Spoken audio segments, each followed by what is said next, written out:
Assalamualaikum warahmatullahi wabarakatuh.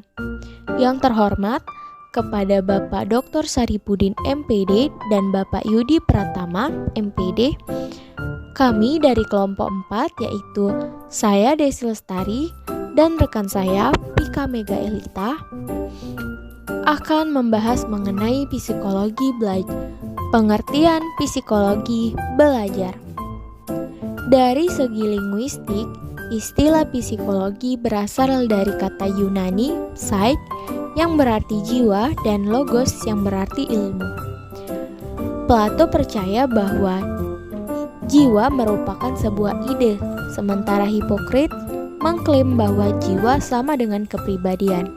Dan Aristoteles mengatakan bahwa jiwa merupakan fungsi dari ingatan. Di sisi lain, John Locke berpendapat bahwa jiwa merupakan kumpulan ide yang disatukan oleh asosiasi.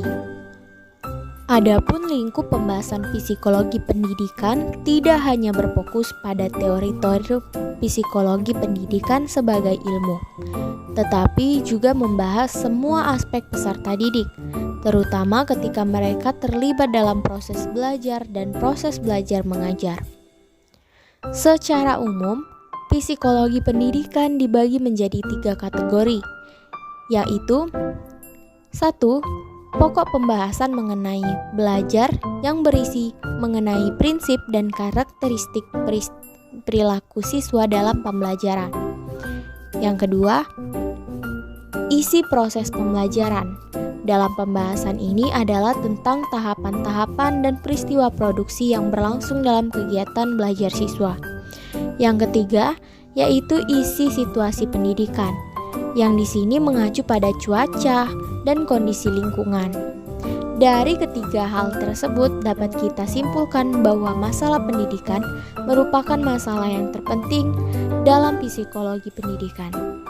Tugas belajar merupakan bagian terpenting dalam proses belajar, sehingga tujuan belajar yang ingin dicapai berhasil atau tidaknya ditentukan oleh proses belajar peserta didik. Dalam hal ini, tugas guru adalah untuk mencapai tujuan pedagogis yang diinginkan, yaitu guru mengendalikan situasi dan kegiatan kelas. Dan juga guru dapat menciptakan ruang belajar sedemikian rupa sehingga proses belajar mengajar dapat berjalan dengan lancar. Tujuan psikologi belajar. Tujuan pengajaran psikologi adalah meneliti dan menelaah tentang masalah-masalah belajar. Hal ini dilakukan untuk memperbaiki permasalahan siswa dalam belajar. Tujuan mempelajari psikologi belajar adalah untuk memberikan pendidik wawasan tentang kepribadian siswa mereka dan bagaimana siswa mereka belajar. Ini penting karena bagus dan membuat belajar lebih mudah. Selanjutnya, psikologi belajar juga bertujuan untuk memecahkan atau memperbaiki permasalahan yang dihadapi siswa dalam pembelajaran, agar siswa tidak merasa kesulitan untuk mendapatkan transfer ilmu dari guru dan membuat pembelajaran menjadi menyenangkan. Menurut Wahab, psikologi memiliki tujuan atau titik temu yang sama, yaitu perubahan perilaku di mana pendidikan mengubah perilaku manusia dari satu tahap perkembangan ke tahap perkembangan berikutnya dan bagaimana kaitannya dengan guru yang efektif dan juga efisien. Menurut Abu Ahmadi, tujuan psikologi adalah membawa kegembiraan dan kebahagiaan bagi kehidupan manusia, dan orang yang ingin sukses dalam segala hal harus mengetahui dasar-dasar psikologi. Menurut Dalian, tujuan pembelajaran adalah membuat perubahan pada diri sendiri, kebiasaan buruk menjadi baik, sikap dari negatif menjadi positif, memperoleh keterampilan dan menambah pengetahuan dalam berbagai bidang ilmu. Tujuan mempelajari psikologi belajar adalah untuk mengetahui bagaimana proses belajar bekerja dan faktor-faktor yang mempengaruhi keberhasilannya. Yang penting bagi setiap orang, terutama bagi guru dan calon pendidik, hasil belajar yang maksimal bagi siswa. Manfaat mempelajari psikologi belajar. 1. Menentukan tujuan pembelajaran. 2. Menetapkan kondisi untuk pembelajaran yang efektif. 3. Mencegah terjadinya dan berkembangnya gangguan jiwa dan emosi. 4. Menjaga kesehatan mental yang baik. 5. Berusaha untuk mengembangkan kemampuan dan penggunaan kondisi mental yang sehat saat ini. 6. Memberikan berbagai informasi yang dibutuhkan dalam proses pembelajaran. 7. Membantu setiap peserta didik untuk mengatasi masalah individu mereka. 8. Mengenali dan memahami setiap siswa secara individu maupun kelompok.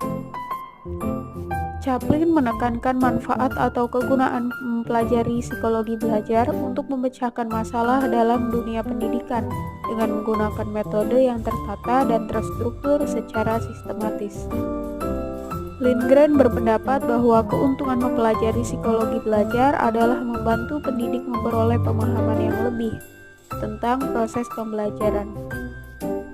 Muhyiddin berpendapat bahwa kelebihan dan manfaat psikologi belajar adalah psikologi belajar merupakan alat yang penting bagi penyelenggara pembelajaran untuk mencapai tujuan pembelajaran.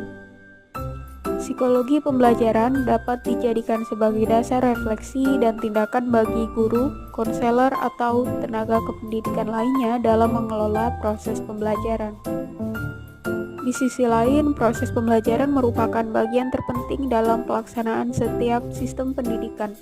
Manfaat dan kegunaan psikologi belajar juga membantu untuk memahami karakteristik siswa, apakah mereka termasuk lambat belajar atau cepat belajar.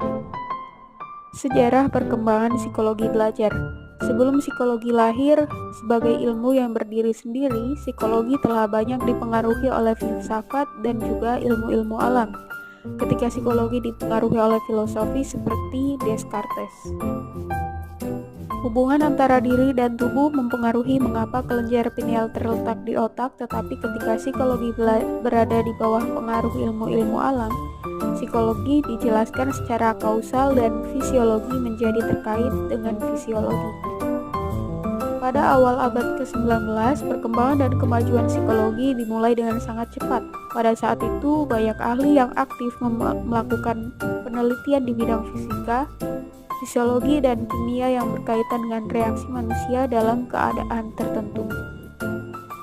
Perkembangan psikologi modern pada masa itu erat kaitannya dengan pengalaman-pengalaman yang berkaitan dengan pengalaman indrawi atau sensasi. Psikologi mulai mandiri dan menonjol sebagai disiplin ilmu tersendiri pada tahun 1879 yang dikembangkan oleh nasionalis Jerman Wilhelm Wundt. Dia melakukan banyak eksperimen pada proses kesadaran termasuk perasaan dan emosi. Wundt dalam eksperimen yang mengeksplorasi 3 masalah utama yang menyibukkannya, yaitu 1. Proses kesadaran dan unsur-unsur penyusunnya. 2. Cara unsur-unsur tersebut berhubungan satu sama lain. 3. Menentukan aturan atau regulasi dari unsur-unsur tersebut. Akademisi telah memimpin upaya seni ilmiah seperti pageteologi, Herbert, dan Froebel. Dalam pendidikan sering disebut dengan istilah psikologis, yaitu berupa upaya mengembalikan pembelajaran melalui materi yang sesuai dengan usia, metode yang sesuai dengan jenjang mata pelajaran yang diajarkan. Pada akhir abad ke-19, penelitian ilmiah dalam psikologi pendidikan secara bertahap meningkat. Di Eropa, Ebbinghaus mempelajari aspek memori dan hubungannya dengan proses pendidikan. Pada awal abad ke-20, pemerintah Prancis merasa perlu untuk mencari prestasi siswa yang dianggap menurun, dan pertanyaan yang ingin mereka jawab adalah apakah kesuksesan akademik hanya bergantung pada ketekunan atau kemalasan siswa, atau apakah itu ada.